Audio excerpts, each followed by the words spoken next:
Luane hêzên Ewlekariyê piştî belavbûna mîtînga yekê îlonê Roja Aştiya Cîhanê gefa kuştinê li rojnamavanan kir.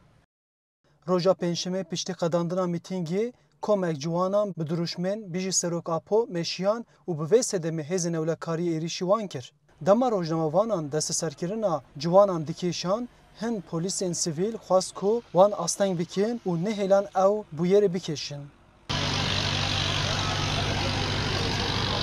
Gazeteci. Ne? Hayırdır sen? Polis mi? Ben de gazeteci. Rojnamavana Ajansa Jin Nîvsê Zelal Tunç got ku polîsekê demanca xwe hilda destê xwe û gefa kuştinê li wan kir.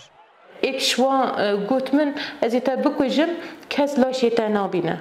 Me jî ber wî tehdîdê min goyanî tu kî yî tu çawa ez min tehdîd dikî evî jî got ez polîsim temîr de xebitim wê esnayê hevalek min jî hat dev min yanî me bertekî da nîşandin ev kesên derdorê me jî kombîn Wisa bertekî xwe da nîşanê polîsî dest xwe avêj sîlaha xwe derxist wekî kuştina me hatibî.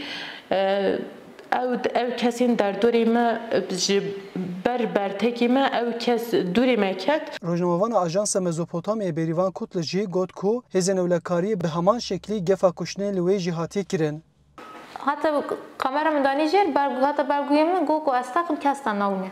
Rojnamaver Mesûd xistin dançe elfazî ra kaş kirin Zelal Tunç ra gotin me te bikuşin kes te nikane bûne.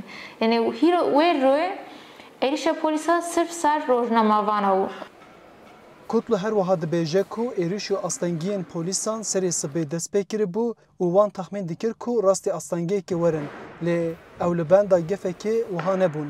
Yekî îlonê çûne pêş edlî malbatê girtikiyan hatibûn werê eylem dikir adalet nöbeti min û Zelal Tunç ew nûça dişopand. Polîsa em werê dîn me ra ban kirin em gêr kirin kimligê me dest mestandin nêştin em werê veyna kaşkin nûçê bikin. Tunç dide zanîn ku li Wanê êrişa dijî rojnamavanan ne tenê îro pêk hatiye û ew bi salan e hevalên wan tên girtin û kuştin. Tuncê got ku divê hember rojnamavan li hember van êrişan dengê xwe bilind bikin. Hevalên me yê rojnamavan me tenê têlin, dev me nasekinin, ev karê em pêk dînin wekî terorîze dikin, ji dev îktidara setkinin, em jî bangawazî û çwara dikin îro ev êrişên polîs, devlet ev êrişên dînin ser me sibê tê bînin ser wa jî.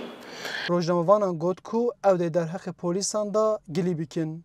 Çi dibe bila bibe me bikujin jî me bigirin jî me wenda jî bikin em ê hemberî va êrişa karê xwe berdewam bikin. Tevî ku nûçeya derheqê gefa kuştina rojnamavanan da li ser medyayê belav bûyî, Rêveberiya Ewlehiya Wanê heya ev rapor dihata amadekirin îddiayên rojnamavanan red nekiribû.